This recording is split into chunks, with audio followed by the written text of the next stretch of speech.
esa revolución es central. No es esperar la evolución para convertirnos en ángeles o en siervos de Dios o en hijos amados. No. No es el sendero de la izquierda para convertirnos en adeptos de la sombra. No. Necesitamos el sendero central, que se ha conocido siempre como el sendero de la flecha, como el sendero de la espada, como el vuelo del dragón, como la senda del filo de la navaja, y que a la luz del árbol sefirótico de la cábala hebrea se conoce como el pilar del centro del árbol sefirótico, donde se encuentra entre uno de los sefirotes Tiferet, que es el más importante, desde el punto de vista crístico, iniciático o redentor. Entonces, como no podemos darnos el lujo de perder más tiempo, no más teorías, hermanos. No perdamos tiempo en teoría, en planes, en sueños vanos. No hay tiempo. En este caso necesitamos, en esa meditación que les exhorté y en esa iluminación que clamamos a nuestro ser, que Él nos dé los pasos inmediatos a seguir. Y les expongo y aseguro que el primero es arrepentirnos de nuestro estado interior. Porque en nuestro sueño de la conciencia profunda, es decir, en el estado inconsciente en que nos encontramos, y en el estado de subconsciencia en que algunos nos encontramos, y en el estado de infraconsciencia en que algunos nos encontramos, porque esto es grave, etcétera, no reconocemos la luz, no reconocemos al ser y no reconocemos sus atributos.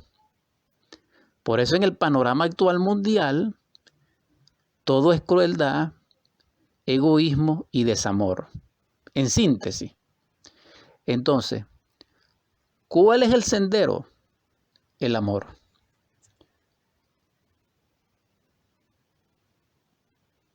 ¿Cómo deberíamos andar en ese sendero? Amando. Entonces, el asunto es amar amando. Entonces allí florecerían a cada paso que demos flores perfumadas y por ello nos recordarán a través de nuestras obras llenas de amor, de compasión, de caridad, de perdón. Entonces nos extrañarán y daremos ejemplo cristianamente, búdicamente, gnósticamente. Porque no existe más norma, no existe más ley, no existe otro desideratum cósmico que el amor. Porque el amor contiene la sabiduría. Y la sabiduría es Dios Padre. Es la verdad. Cada vez que nosotros despertemos la conciencia, iluminados por el Espíritu Santo o el Revelador, por orden del Padre y en gracia del Cristo íntimo, nos acercamos al Padre, nos acercamos a Dios Madre, nos acercamos a nuestro divino Elohim. Y en ese acercamiento hay felicidad porque el ser se está revalorizando en sí mismo, porque se ha revolucionado su conciencia. No estamos hablando de la revolución del yo, no. Ni del inferior ni del superior, no. Eso es una insensatez, es una locura. es un autoengaño, es un ardid del anticristo, del falso profeta, del inicuo. Estamos hablando de la revolución de la conciencia, que el Cristo enseñó cómo: niégate a ti mismo, toma tu cruz y sígueme. Ese contenido es totalmente revolucionario, porque por eso fue que fue ejecutado en una cruz, asesinado y muerto en una cruz, y vituperado en su drama cósmico, en su pasión.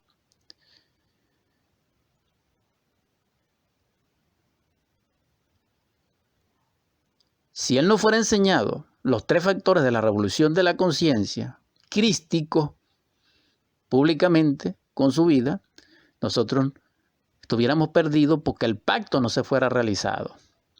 Entonces, los 3 factores son la ciencia de la liberación.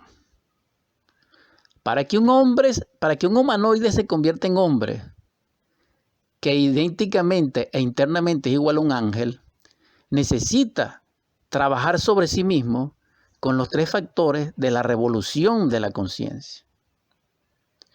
Para que un ángel se convierta en un arcángel, necesita indiscutiblemente y en forma exacta trabajar sobre sí mismo con los 3 factores de la revolución de la conciencia.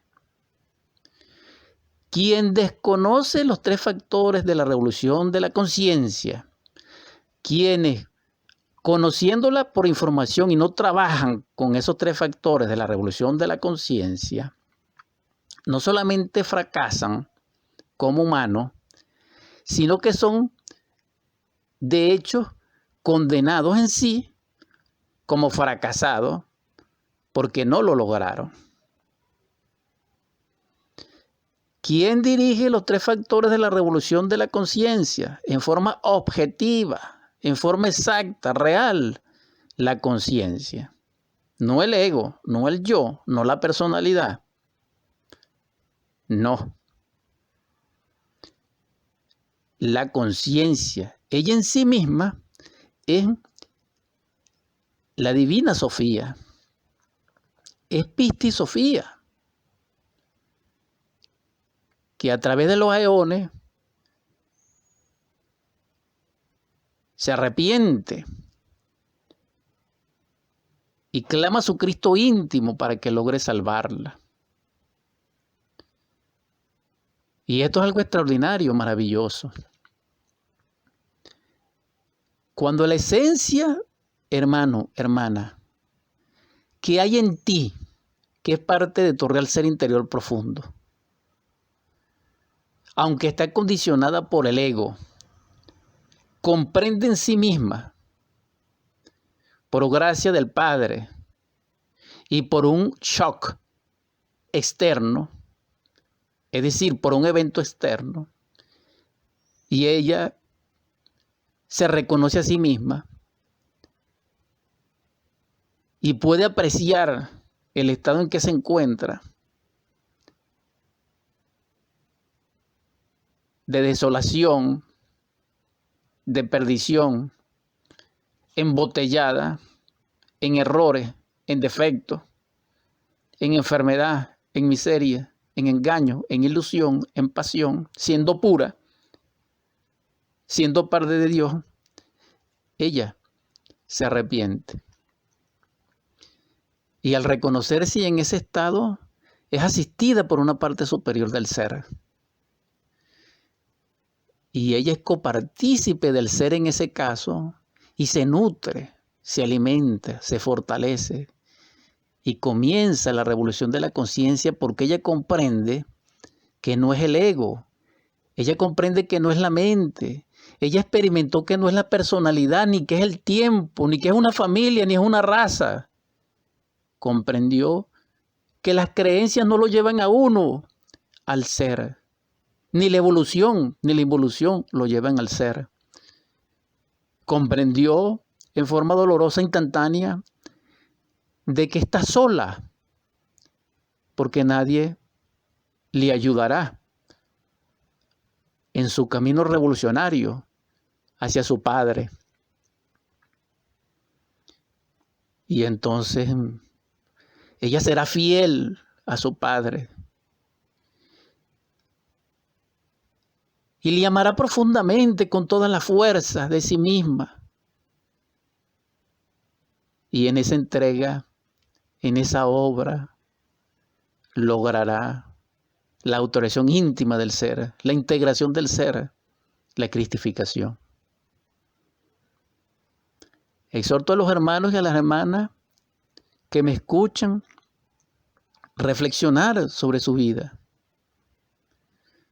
hacer escarnio de sí mismo a través de un psicoanálisis objetivo, es decir, sincérense consigo mismo para que se produzca el arrepentimiento, porque no hay nadie justo sobre la tierra.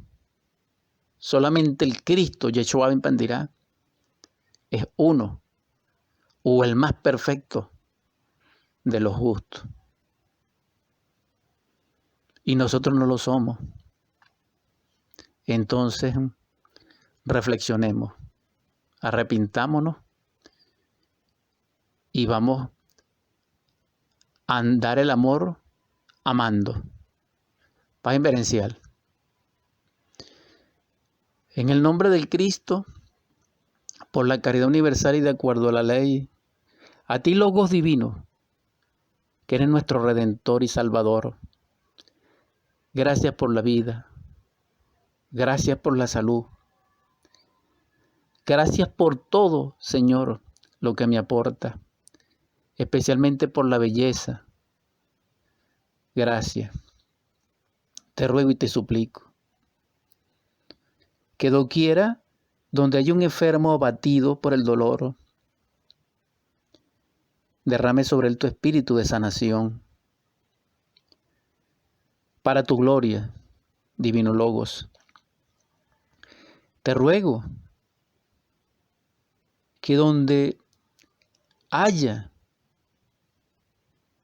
hambre, desolación, miseria y carestía, derrames abundancia, prosperidad y riqueza. Te ruego que en cualquier casa u hogar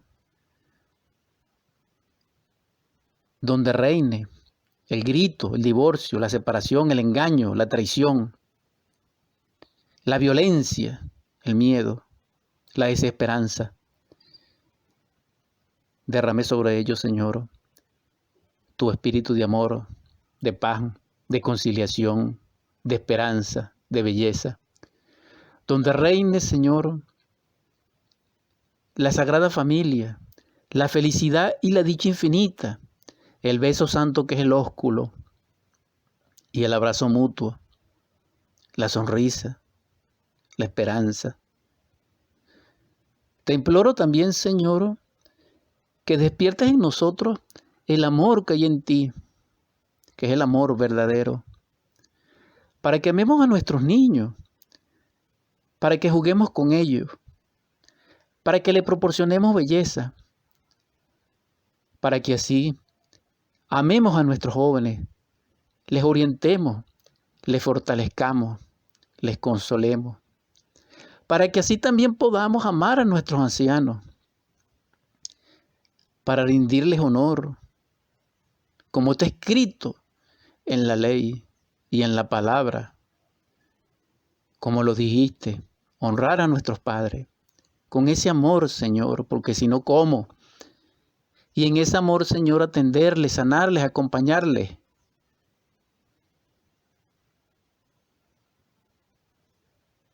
También te suplico, Señor, que consueles nuestro dolorido corazón de nuestros seres amados que se han ido y que lloramos y que Venezuela llora. Te pedimos no solamente nos consueles, sino que nos sanes, Señor, para que así restauremos nuestra vida en ti y desbordemos en dicha, Señor, y comprendamos resignadamente el asunto. Te imploro para ello, Señor,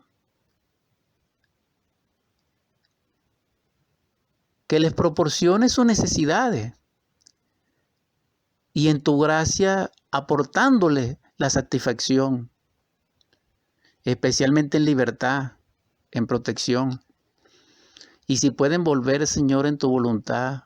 Amén. Porque realmente Venezuela los llora y nosotros les lloramos. Divino Logo, realiza el milagro de hacernos humanos. Y aquellos que puedan crear dentro de sí, en el tálamo nupcial de las dichas inefables, el traje de bodas del alma. Fortalécelos, Señor, y guíalos para que así sea. Por último te pido que a la humanidad doliente, a la gran huérfana, por ella derrama sobre los príncipes de este mundo amor, sabiduría a su corazón. Amén, amén, amén.